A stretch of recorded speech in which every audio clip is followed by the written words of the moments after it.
Today, on a very special Right Angle. Hi, I'm Scott Hott with Bill Whittle and Stephen Green, and this episode of Right Angle is brought to you by the members at BillWhittle.com. And why it's very special, my friends, is because we record our show on Tuesdays, and occasionally news happens after Tuesday, and then you have like 5 days before you get to record another show.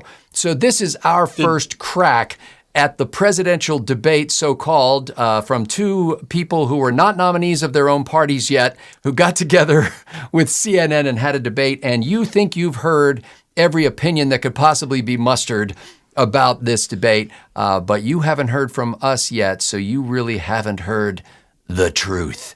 Bill Whittle. We are here to regurgitate every single thing you've ever heard in the last 5 days and state it as succinctly as possible. And we can do some flashback during the course of this, but I think to take it from where we are at the moment, I'm just going to say this controversial, provocative opinion to start right off, which is Joe Biden will be the Democratic candidate for president short of his own untimely demise between now and November 5th.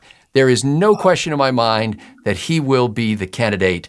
Prove me wrong. I agree with you, number one. But number two, so the out date is August 4th. That's the last day to get on the ballot in Ohio. So if they're going to replace him, it legally, has to be by August 4th. And here's the thing. Legally. Yeah, they're not going to replace him. But in between now and August 4, the bedwetting, the gnashing of the teeth, the rending of the garments, and the lamentations of the women are just going to be a sight to behold. It'll fill my black little heart with joy. So this whole episode, we should have mentioned too, is going to be different than the other ones because we don't have a host and a set of, like I'm going to ask one guy a question, another guy a question. It's just kind of a roundtable like our backstage shows. But first of all, let me just say I'm very happy to hear you both agree with that because living in California, I have a genuine concern that Gavin Newsom's going to step up into this slot because he has destroyed this state, but he's done it with such elan and such style and such smoothness that I listen to him sometimes and I think, oh, he's not such a bad guy. No, he's devil incarnate. He made San Francisco unlivable. He made California unlivable. He's trying to make the United States unlivable, and I'm deeply concerned about an injection of adrenaline into the Democratic Party, but you guys are both convinced there's just no way that could happen. I personally think that Kamala Harris is the insurance policy against that. That seems to me to be the case. The only way to get rid of Joe is if Joe says, if Joe pulls a Lyndon Johnson and resigns from the race and frees up his delegates, because he's got the delegates. Yeah, and they are committed to vote for him on the first ballot. He's the nominee. Now, I think Kamala Harris is the dark horse in this race, and it'll be great to have the first equine female president of the United States. All right, so let me tell you what I got wrong about this. What's that? I'll tell you what I got. I just didn't hear you. Oh, yeah. You didn't hear me or Scott? I just didn't hear what you said. You'll tell me what you got wrong about the debate? About the debate, yeah. So here's what I was expecting. I did a drunk blog of the State of the Union address, which was late this year. They held it in March. I'm not sure why. And they had Biden really pumped up. I mean, he had pupils you could fly a 747 through, right? He was juiced. He was juiced. But the thing was, if you watch the whole thing, the whole high energy shouting every line thing was exhausting, but that's not what most people saw. What most people saw were truncated clips on the news or Twitter or TikTok, and they thought, oh, there's an energetic older guy. That's pretty impressive. And so I was expecting a repeat of that for the debate because again, most people don't watch the whole thing. They see the clips later. But I knew this debate was over. I knew he had already lost when he walked out on stage like C-3PO on Downers. C-3PO. That's exactly right. He's got the C-3PO walk, doesn't he? That's just genius. I wish I could claim credit for that. Somebody else called it the C-3PO walk, and it drives me nuts that I can't credit whoever pointed that out first. But everybody was saying going into the debate that this was going to hamstring Donald Trump because it's going to take away all his strong points. But the thing that struck me the most was, no, this is how Donald Trump should be. Donald Trump should always have these debate rules because it kept him disciplined. I mean, it kept him looking presidential. He kind of stayed in the box. Yeah. He did. Which was surprising. I mean, I think he still, in the moments that he did talk, I thought he was more freewheeling than the facts allowed at sometimes. But I think that he was smart in that when they did that split screen and when poor Joe Biden was just stumbling all over himself, Trump just watched him stumble. And almost the look on his face was like, it was not amusement. It was more like sadness. It was almost sadness. Yeah, it was like, that was exactly, if I could have advised him prior to this, I would have said, your attitude should be not that this guy's an idiot, but that this is an American tragedy that is affecting the entire country. And can we please, please, please let this man go and live out the rest of his days without being forced into these situations by people unknown for reasons also unknown, but probably nefarious. That's exactly how I would have had him. Even when Trump said, I don't know what he said at the end of that last sentence. I don't think he does either. It didn't sound like sharply sarcastic like the way he normally talks. It sounded like, wow, that's really sad that there's a guy who's up here representing himself as president of the United States and is not sure what he's saying, and I don't know what he's saying. That was the line of the night, as far as I'm concerned. Yeah. That was the defining line of the debate. But Scott's right. The delivery was perfect. Pitch perfect. I mean, Trump's a TV guy. He's been doing TV and entertainment for 30 years. He's very good at it. But he does need that discipline when he needs to appear presidential, as Scott said, and he certainly pulled that off. But for me, the tell for Biden during the debate, once he was actually up there at the they use lecterns, I guess, was when he wasn't talking, and he was doing that slack-jawed, mouth-breathing thing, and he never seemed to know quite where he was supposed to be looking. And he wasn't looking at the camera. Yeah, and at one point you can actually see Dana Bash pointing to Jake Tapper to tell Biden to look over there. I mean, it was a total cheat, but that's what you expect from Dana Bash. Oh, I thought Dana was pointing to get the camera to do a one shot on Jake. No, she was telling Biden to look at Jake. That's sure what it looked like to me. And I heard commentators say, "Oh, she was doing that to everybody who's doing it to Trump too." But no, Trump is looking at the camera, and Biden is looking 30 degrees off into space. And he does he walks out, and does that hi everybody when everybody knows that this was a close, So I'm not saying that was dementia. I'm just saying that was him forgetting that this rhetorical device that people use, is not appropriate here because there's nobody here. And then I'm not saying he didn't know there was nobody here. I'm just saying that he forgot that people know that there's nobody there. In my watching of it, the other thing I noticed, and I heard the beginning of it because I was driving home from work at the time, and then I picked up and listened to and watched part of it, and then I had to go to bed because I'm old, and then I reviewed the whole thing the next day. But in my original watching of it, what struck me was how quickly at one point the president abandoned an issue that was strong for him, changed the topic from the question, and went to an issue that was strong. He left abortion and went to the border that was strong for Trump. He literally switched the topic of the question to something that would be more favorable for Trump than for him. And I just thought, how did he do that? And he got lost in his own answer. He's practiced for and for a him week. to say, I've done more to protect the border than this guy ever did, and I mean, there are. You're right, Scott. It's like that's not your strong suit. Stay away from that. But I mean, you can't tell that kind of lie and not have everybody know that that's just plain false. Yeah. And by the way, that was a beautiful moment, and that's why the Border Patrol supports me. And was it 30 seconds later, this tweet goes out. Just for the record, we do not and never will support Joe Biden. Sincerely, your U.S. Border Patrol. But the main thing, what's interesting now as we record this on Tuesday, is that the takes of all of the commentators, the liberal commentators, was that this is a catastrophe and we have to find somebody else. And to me, the real news story is watching the mainstream media walk back their demands that he step down and suddenly start getting the memos that are flowing from wherever memos flow from, saying, no, this is going to be the guy. And now all of a sudden it's like, well, Ronald Reagan had a real bad debate too. And but in the moment they were in, it was like watching 9/11, I remember watching 9/11 on television live, and you're hearing all of these F-bombs and all this other stuff because people are so shocked that you can't even possibly censor it.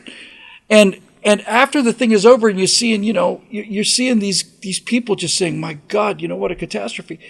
But I think that as many people have pointed out, the real indictment is not the indictment of Biden. It's the indictment of the press that has lied to the American people for so long and never shown this side of him. That's what's so shocking, is that the country got to see this side of him. And for the first time ever for a lot of people. We've done a number of shows on this very topic. Biden's increasing senescence. He was much better in 2020 than he is now, and he was not great in 2020. Even rating on the Biden curve, which is, he's not the sharpest tool in the shed. But Bill, on what you talked about in the press, there's a left-wing publication called Semaphore that did a podcast on Tuesday today called "How Did We Get Here?" And talking about the press, and the intro to this podcast was, how did the media miss the biggest story in American politics? Many journalists were shocked by Joe Biden's decline, showcased on a debate stage. But how could the American media fail to see the president of the United States clearly? Did we ask the wrong questions or fall for White House spin? Or did we, as Republicans claim, engage in a cover-up? And I'm going to tell you how it happened. It happened because they wanted to. Of course. Well, and sometimes it's, I kind of tell people this when when you buy a rug, for example, at a store, and you have it for like 7 or 8 years, and it looks okay to you. And then you go on vacation and you come back 2 weeks later and you think, what happened to my rug? Because day by day by day, when you're constantly faced with it, you don't see the slow decline. But then all of a sudden some unveiling moment happens, like this debate, for example, and you go, what the heck happened to Joe Biden? I mean, you don't pick up on it when it happens incrementally in normal quotidian settings, and then you see some extraordinary setting like this, and you see him side by side with a guy who's about his age who can function, and you think, holy cow! The New York Times editorial board headline, and I'm translating here. I'm trying to learn Spanish better, so I'm reading it in Spanish. But the headline from the editorial board of the New York Times said, Biden should put an end to his candidacy for the good of U.S. democracy. And it starts off saying, he said that Biden says nothing less is at stake than the future of American democracy. And basically that has become the argument for him putting an end to his campaign rather than for voting for him. That's right. This guy you mentioned, Steve, this article you just mentioned, let's say for the sake of the argument, I'm going to be generous here and say that the guy who wrote that is being sincere, that he genuinely, as a liberal journalist, was genuinely shocked at Biden's deterioration. We saw a lot of this at COVID too. If Republicans, if knuckle-dragging Republicans, especially those low-sloping forehead MAGA Republicans, claim something, then it is obviously a lie, and we don't even need to look into it. That's the dynamic, right? So if MAGA Republicans are claiming that Joe Biden has not been able to form sentences for 3 years, then they can simply say, well, if that's what they believe, then we know these guys are wrong about everything. We don't even have to look into it. Don't even have to examine it. Must be a lie if the MAGA Republicans are saying it and believing it. And I've noticed now, not only Bill Maher, who else did I see who was basically going on The View and saying, Jon Stewart. Oh, yeah.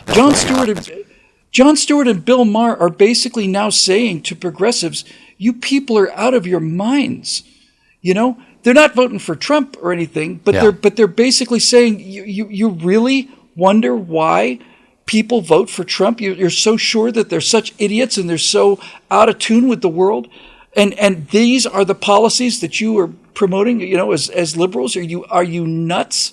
And Maher now has essentially excommunicated himself from his entire liberal base. He's been doing this so often. Bill Maher is a guy who he's got the red pill in his hand. He's almost gargling with it. You know what I mean? I've got an example of hasn't swallowed it yet, but it's so close for him to finally realize, yes, that I was wrong about these things. He just spit the red pill out again. He said that Trump or that Biden has got to drop out, and to save the nation, Gavin Newsom has to be the nominee. Well, okay, but the New York Times said the same. They said Biden needs to drop out for the good of democracy. But then later on, they said if Biden is the candidate, you got to vote for him. Of course. Yeah. Right. The man who we know to be incapable. This is the thing.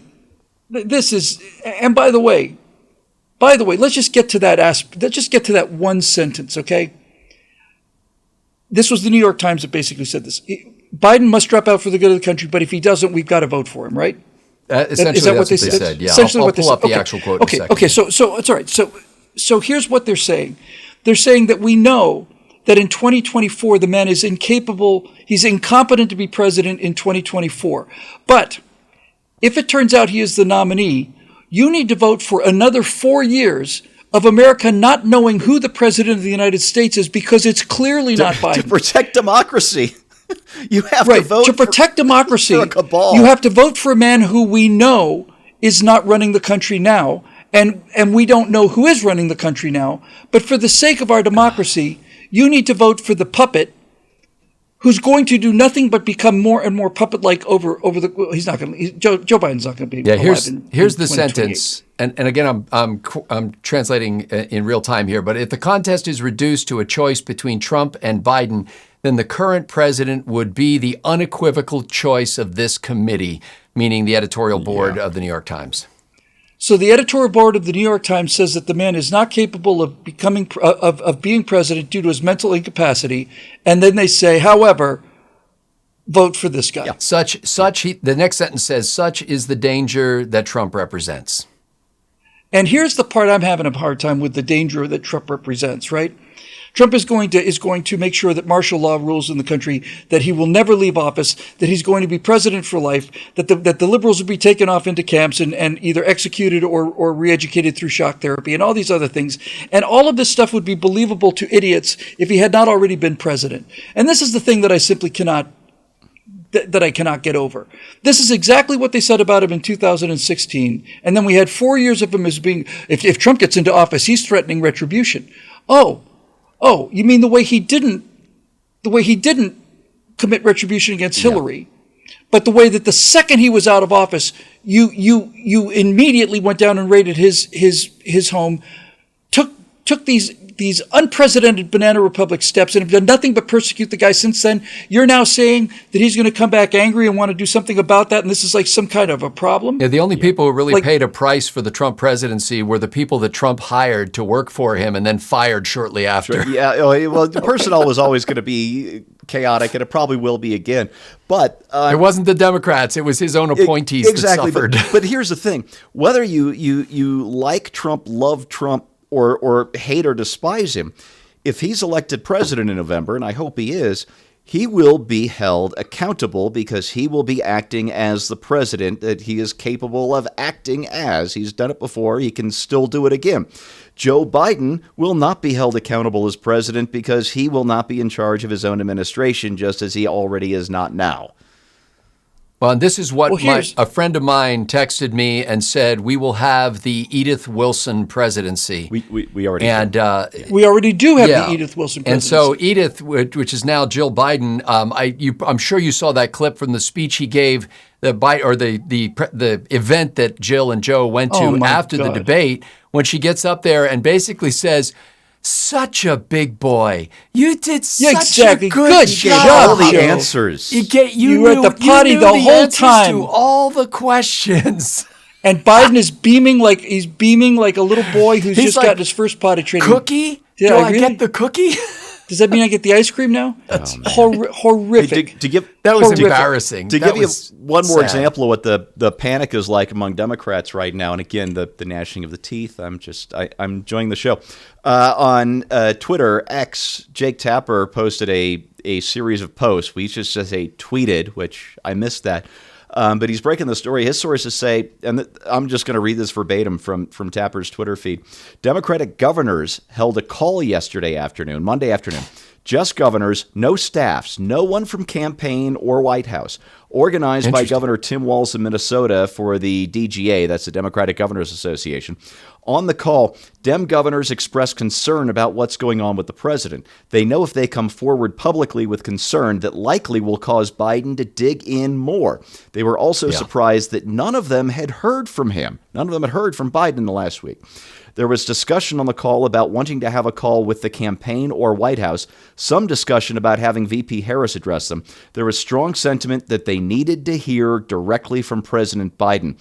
And it goes on for a little bit, but that's been overtaken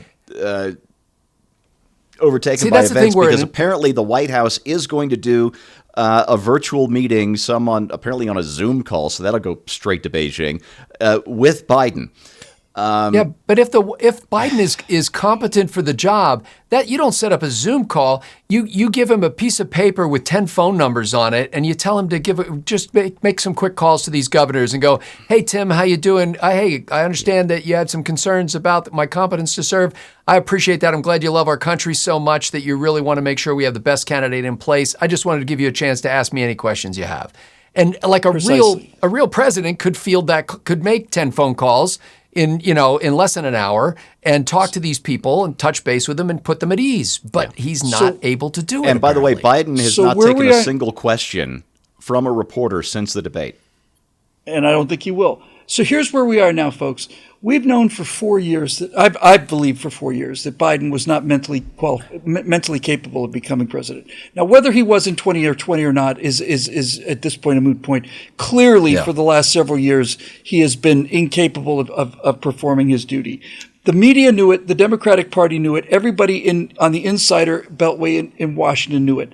And now the word is out. And it's out in such a way that the people that used to be keeping this quiet are now in full panic mode because the cat is absolutely out of the bag. So what's going on now is that they are faced with the consequences of this fraud that they've committed now being open public knowledge. And now they're struggling to find the best way to deal with the consequences of, we don't have a president of the United States. So now the question is, well, do we have him step down and get a real president of the United States? Do we continue the charade and just hope for another 4 years because we convince Trump is going to execute puppies on his inauguration and whatever? But the fraud is in the open now. And the problem with people who commit fraud is you cannot expect people who are professional frauds to suddenly develop consciences and characters and start doing the right thing. Yeah. You would think that people, honest people watching this, and I'm not just talking about conservatives or Republicans, I'm just saying honest people would think that if you got caught doing something, that was fraudulent or whatever, you would think, well, my God, I just sure didn't do that on purpose. I'm going to apologize. I'm going to step forward. I'm going to play by the rules. I'm going to do the right thing from this point forward. But at no point has anything that's come out of the Democratic Party ever sounded like an honest answer to what they've done. You know what I mean? It's always, can we get Newsom to save us, or can we somehow drag this dead horse over the line one more time so we can continue another 4 years of the fraud? Well, NPR is already saying, I heard today on the radio that they were going to do an episode about how Democrats are saying publicly and privately that they fully support the president. And so all that stuff you're hearing is flawed. Yeah. Yeah, and for us, frankly, for the other side of the aisle, there's no better choice than Joe Biden in this race. We don't want him to step away. They stuck themselves with this guy, and I just... That's exactly right. And Bill, by the way, when people say, like you said, Trump's going to kill puppies and imprison people and all that kind of stuff, they're saying stuff like that, these outlandish extreme things, but what they're really concerned about is that President Trump will get in there and with a Republican Congress, he'll cut taxes, reduce regulation, enforce a muscular U.S. foreign policy, and appoint originalist judges.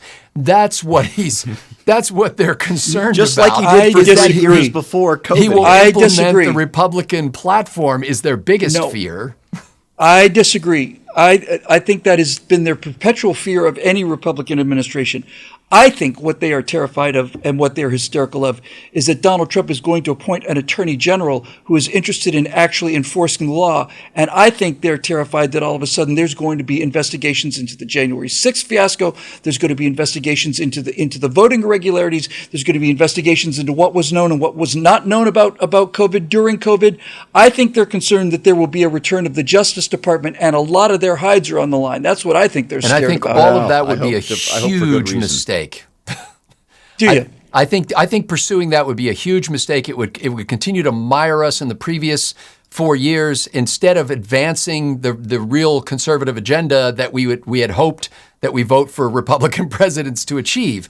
Let's take names I'm not saying it. Those things don't deserve to have some attention, but I think if the president's focus is on those kinds of things, then he will have squandered a great opportunity. I mean, he needs to somehow find a way to get at least a nominal majority of people behind laws that Congress can pass, not executive orders as the Biden administration is trying to employ, so that we can have lasting reforms in the direction that we want. He's achieved that largely in the judiciary, and I think he's got more opportunities. He did while he was there in foreign policy, but he's got more opportunities in that vein. Then let me ask you a hypothetical question. Let's take individual names out of it and individual people and individual prosecutions. Take that out of it.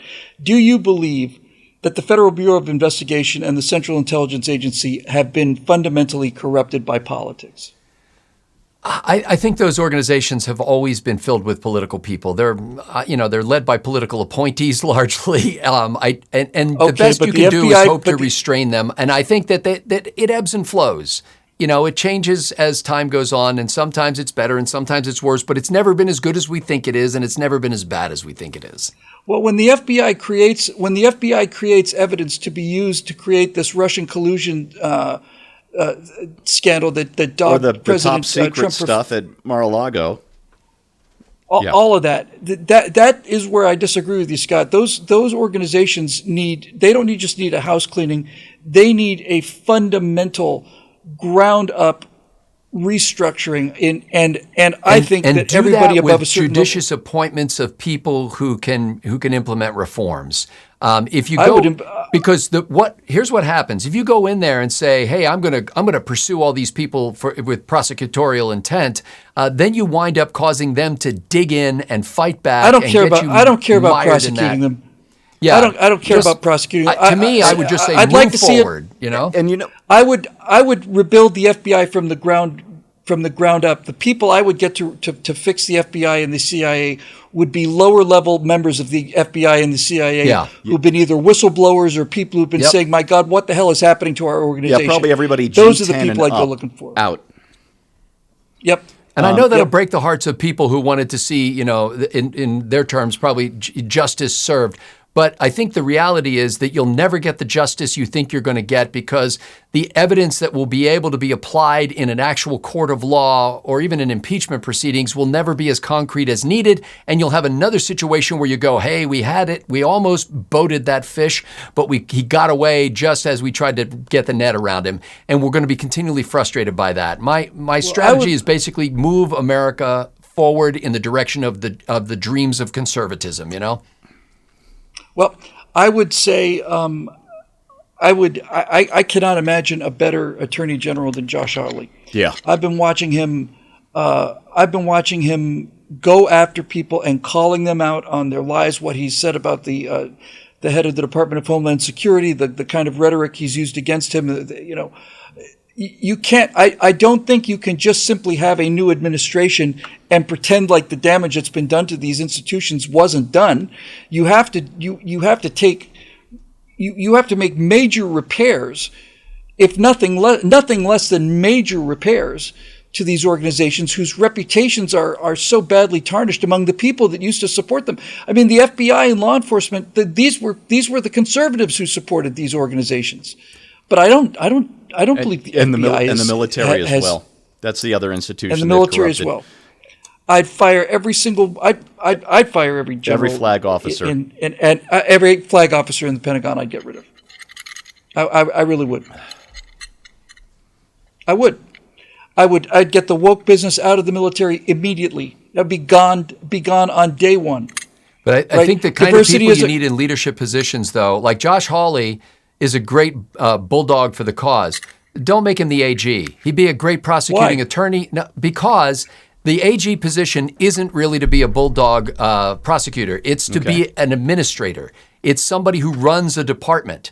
And so that person has to be skilled with people skills of putting the right people in the right places, of being able to manage people and lead people and give a clear vision of what the organization's supposed to be about. Not the guy who's going to tear you up in front of a jury. He's the guy who needs to be able to build people up and pull them together. Find who the good people are who are still there, marshal them and say, hey, look, we know you've been laying low for years and dreaming that this organization would return to the reason you joined it. Well, the reason you joined it is back. And I'm not saying that we're going to pull you I'm not together. saying Josh Hawley ought to litigate every single case, but what I've seen from Josh, just as one example, and there's a few others, Jim Jordan. I think he's a great prosecutor. I just don't think he should be the AG. But is that not what the Attorney General is that not what the head of the Justice Department is there for, is to pursue justice? Yes, but what the head of the Justice Department really does is run a large company. He runs a gigantic organization. Then the management of this company under the previous three Democratic Attorney Generals has been not in the interest of justice that I can see. Correct. Yeah. So find somebody who knows how to run a business, basically, who knows how to run an organization, not necessarily a business, but who knows how to run an organization, who's a leader. But if they don't have a sense of mission, I don't think anything's going to change. Correct. A leader, by definition, has a sense of mission. But I'm not. Again, the difference. I mean, Josh Hawley may be that guy, but what he's done in public is not what would make him a great AG. It's what he's able to do behind the scenes. If you can build coalitions, if you can pull support from various parts of the organization, if you can put people in the right positions, if you can keep people focused on the mission, then you're a good leader. You don't even necessarily have to be the best attorney at the Justice Department. That sounds like management skills to me, yes. though. I think the leader, but the Attorney General should not be the management of the Attorney General should not be the manager of the Justice Department. But he should be the leader of the Justice Department. Well, no, I don't mean manager in the sense of, floor manager at a retail store. I mean the guy who is the CEO of the organization. And he's the guy he's the Steve Jobs of the company, although I hope he's not as much of a jerk. Let me tell you what I want from the Attorney General. I want the Attorney General, and I don't care who it is, I want the Attorney General to, and I don't care who he's going after, I want the Attorney General of the United States to say there has been a tremendous loss of confidence in the rule of law in this country, and rightfully so.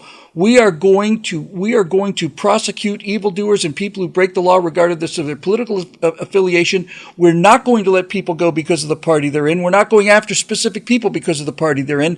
If there's evidence that people broke the law, then we are going to prosecute them, and we're going to restore the rule of law to this country, and we are going to do it in such a way that the American people can see it happening. Now, if it turns out that means that you can't do that and at the same time turn a blind eye to openly criminal activities. No, I think you completely. I'm not saying it right because you're not. I'm not saying. I'm not trying to misrepresent what you're saying. Yeah, I'm just saying I'm not saying it right because you. I don't mean that you should let criminal activities fail or slide.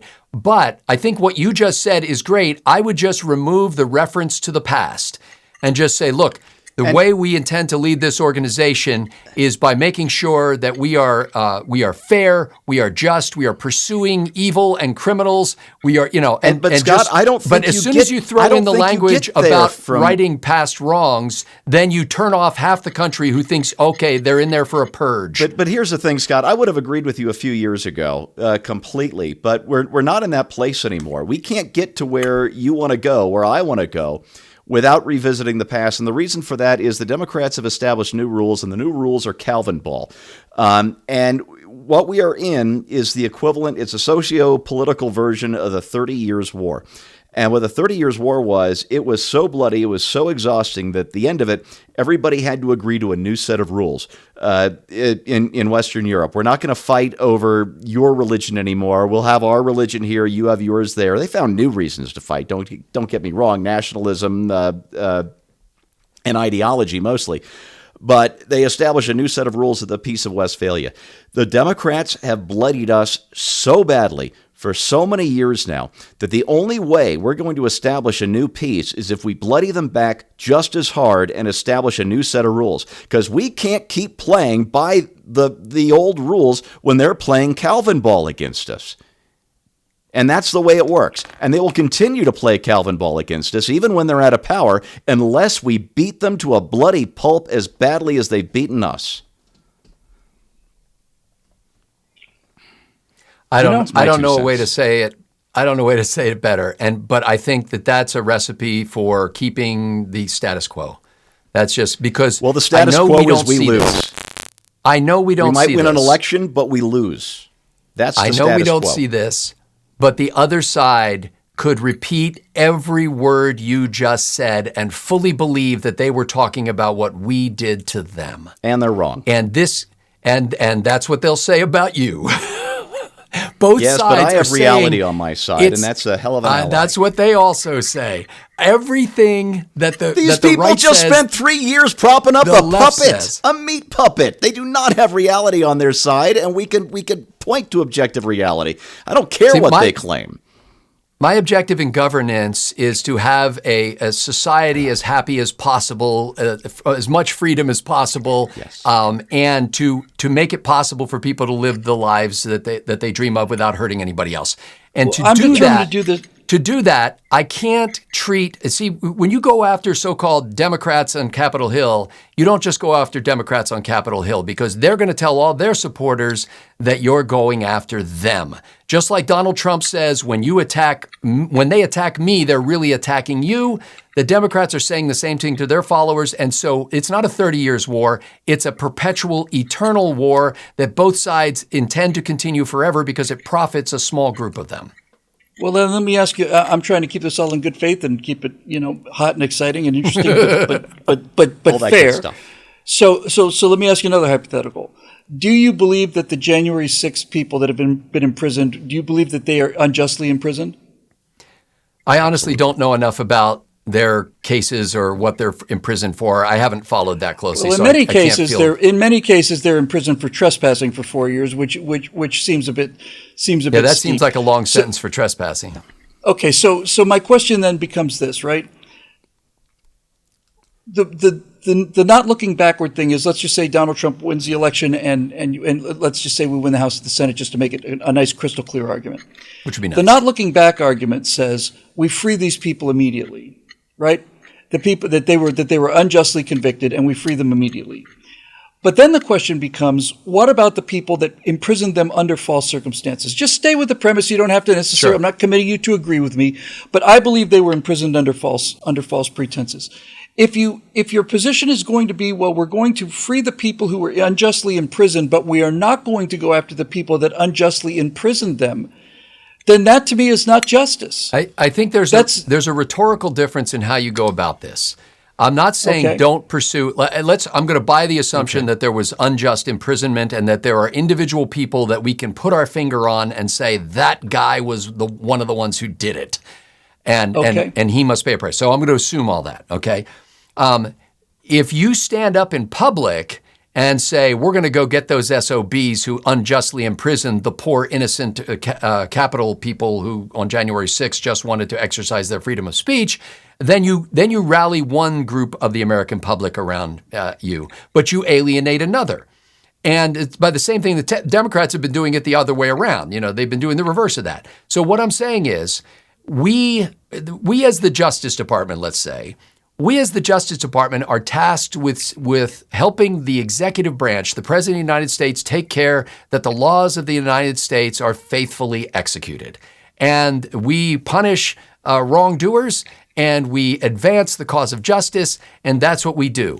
And not make a show of it, but do the work of the law.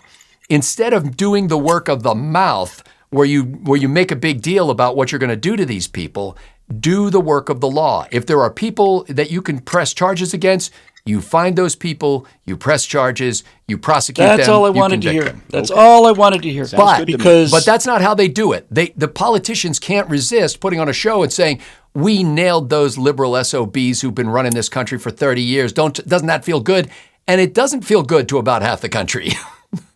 So there's no reason to rub the noses of the people who live in Danbury, Connecticut in it. When you can just go about the business of doing government right and let your actions speak for themselves. But there's also no justice in saying, from this point forward, we are going to prosecute murderers, but people who have already murdered people just essentially get a blanket pardon, right? You're not talking about that. No. What I'm saying is, don't start off your administration by going, okay, now we're in charge. It's time for revenge. I agree with that as a general principle, yes. But because you create obstacles that you don't need. Like there's no reason to give the Democrats a fundraising tool. Oh, now they're going about to execute revenge. Great, let's raise a bunch of money for the legal defense of all these poor people who are going to be beleaguered by this new administration, these tyrants. But if it turns out that through the due process of law and following constitutional procedures and all of our legal guidelines and actually using them the way they were written, which is, burden of proof, and all of this stuff. If it turns out that you have criminal charges that a new attorney general believes you can win in court, then to not go after those people is to betray the election of Donald Trump and the entire idea that these stables need some cleaning. Oh, I don't care about the so-called election of Donald Trump. That's not a cause. That's not a principle. The election of Donald Trump is just another in a long line of presidents, and I hope he does a good job. But so I disagree about that. But I'm not there to defend the honor of Donald Trump. We're there to create the best government we can, a more perfect union. And so to do that, we can't live in this perpetual state of, we'll teach those other bastards. If somebody has to be able to say, look, we will prosecute when we see reasons to prosecute.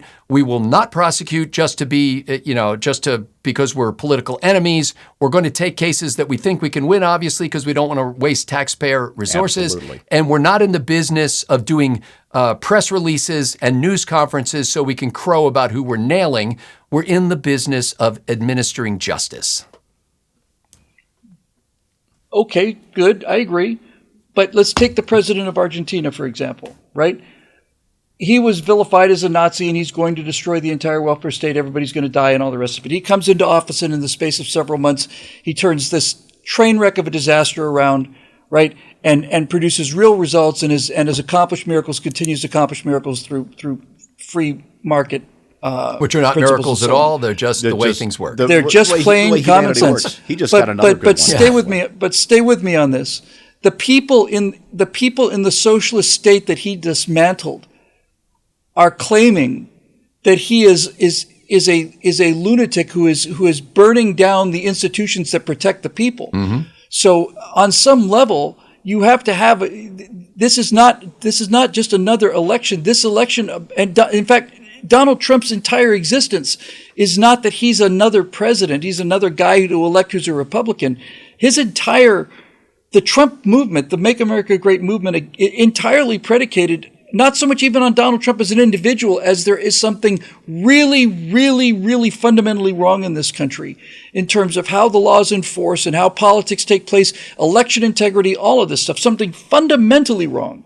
And it's not about Trump as like the next guy, because Trump's entire existence is he is the figurehead for a return to principles that have been abandoned over the course of many decades and have led us into a country that we don't recognize anymore. Yeah. And so if you don't have the revolution, much better term is if you don't have the counter-revolution, because that's what this is. We're talking about a counter-revolution.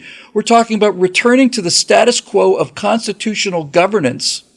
If you don't have the revolution, then it's a betrayal of the people that have been left with no choice but to vote for the counter-revolution, because we're kind of tired of watching everything that we believe in fly away. And Trump is what you get when reasonable If we're going to start using the less language, although Republicans, in their view, are only reasonable after they've lost or died.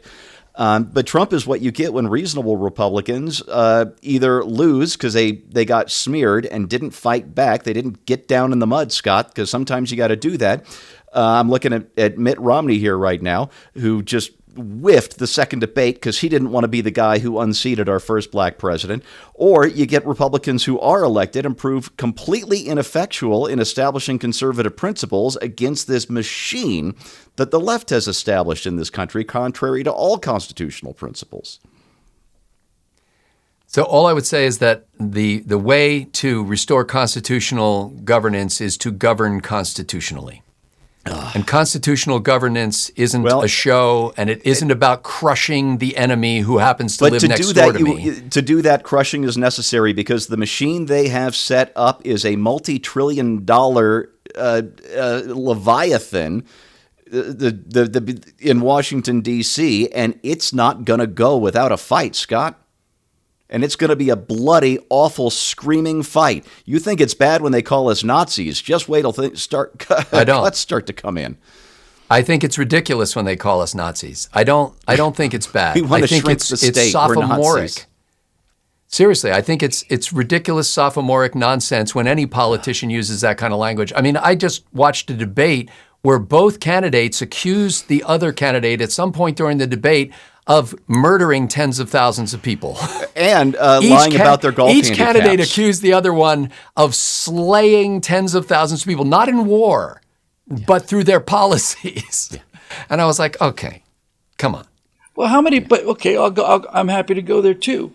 How many people died during the COVID pandemic because Donald Trump came along and said things like hydroxychloroquine actually works, which it does, and ivermectin and all the rest of these things. And how many people died because the hatred of Donald Trump was so strong that if Donald Trump is saying it's working, then it can't be working? How many people didn't get the treatment? In India, they administered 200 million free doses of ivermectin and saved tens of millions of lives. So when somebody says they killed thousands or millions of people, you can make a case. I can make a compelling legal argument that this is in fact true.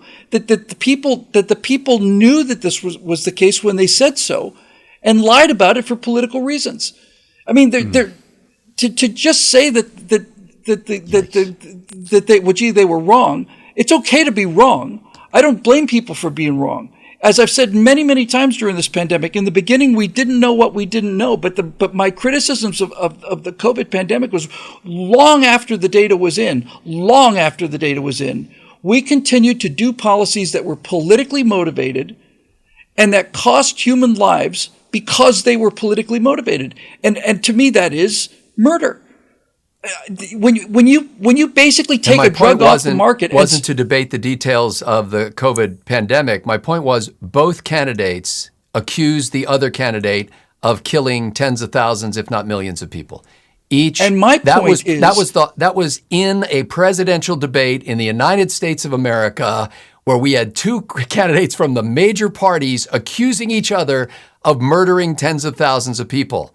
But now, my entire point here is I am quite convinced that I could convince a jury of 12 impartial jurors that this is in fact the case. Well, this is what I'm trying to say. If this is in fact the case, Bill, it was happening at daily press conferences at the White House. You know, like, it's not like Donald Trump was without any influence over what happened in his own house.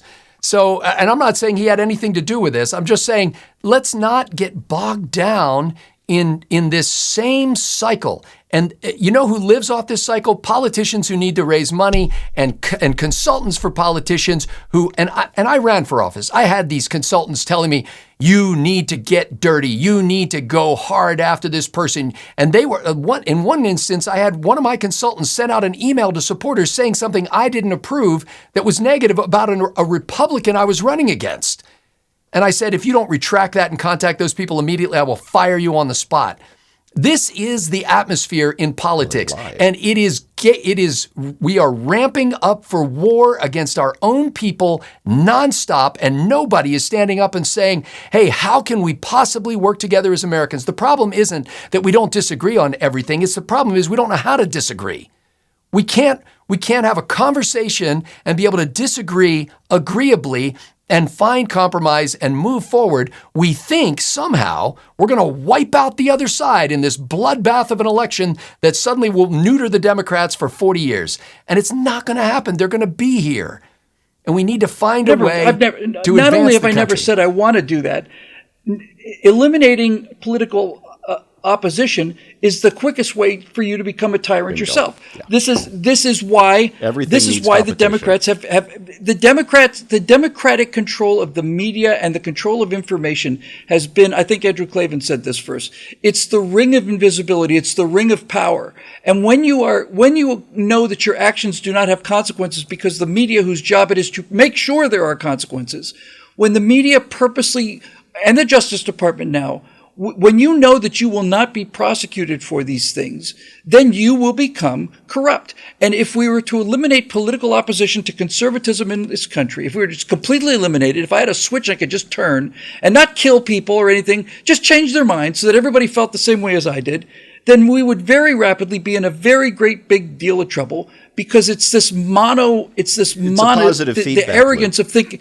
It's the arrogance of thinking you're right about everything. You have to have opposition to test your own belief system, right? So I'm not calling for that, but I am saying that if you're going to restore faith in the rule of law, you need to see the law actually function and actually do what the law is supposed to do, which is be applied equally to everybody.